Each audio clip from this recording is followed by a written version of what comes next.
Welcome to the Daily for Thursday, August 4th. I'm your host, Jason Seguini. Tons of games to get to from last night, so let's get to it. We're going to start in Champions League, where FC Dallas got things underway.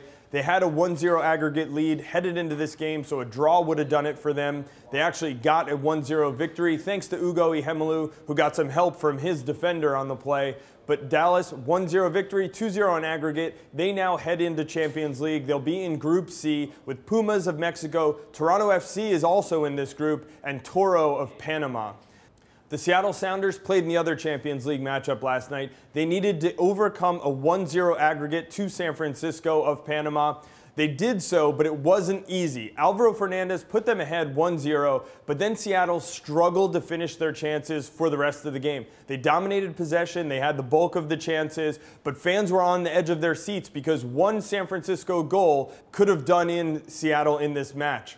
They eventually get the goal from Nate Jaqua in overtime. Jaqua had missed one in the late stages of regulation with a one-on-one with the goalkeeper, but this time he finishes. Seattle goes through into the tournament, making it all 5 MLS teams that advance to the tournament for the first time ever.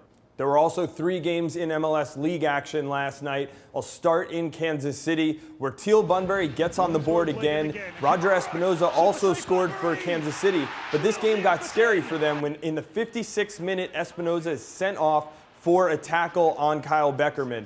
Despite playing up a man for almost half the game, Real Salt Lake could not breach the Kansas City backline, though. Kansas City gets out of it with a 2-0 victory. They are now tied for third on points with the Red Bulls in the Eastern Conference standings.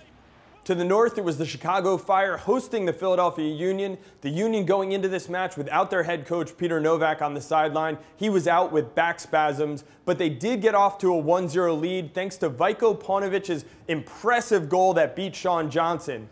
For the Fire fans, though, they had to be happy watching Pavel Pardo and Sebastian Grazzini out there. Chicago dominated most of the possession, had the better of the chances. Unfortunately for the home fans, they were only able to get out with a 1-1 draw. It was Pavel Pardo, though, who scored the goal in his debut for Chicago. If it wasn't for Farid Mondragon making 2 huge saves on Dominic Oduro in the second half, Chicago gets out of that game with a victory. The final match of the night took place in Portland, the LA Galaxy coming to town on this long unbeaten streak. Well, you can throw that out the window. The Portland Timbers run all over the Galaxy, going out to a 3-0 victory, getting goals from newcomer Mike Chabala, Eric Bruner, and Jorge Perlaza, all finding the net for the Timbers in that match against the Galaxy. Remember, this is a Galaxy team that trotted out all 3 of their designated players in the starting lineup.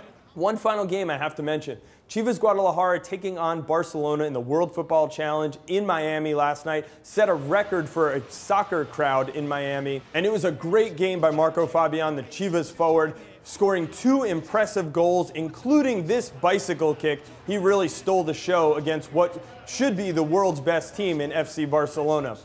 One thing I want to mention, later on today, Extra Time Radio, you can get it on iTunes or Buzzsprout. We're going to have Grant Wall from Sports Illustrated and Alexi Lalas from ESPN in studio with Nick and myself to talk about all things soccer, including the U.S. roster that we expect to hear later today that will take on Mexico. Remember, this is Jurgen Klinsmann's first roster that he's assembled for the U.S. national team as head coach.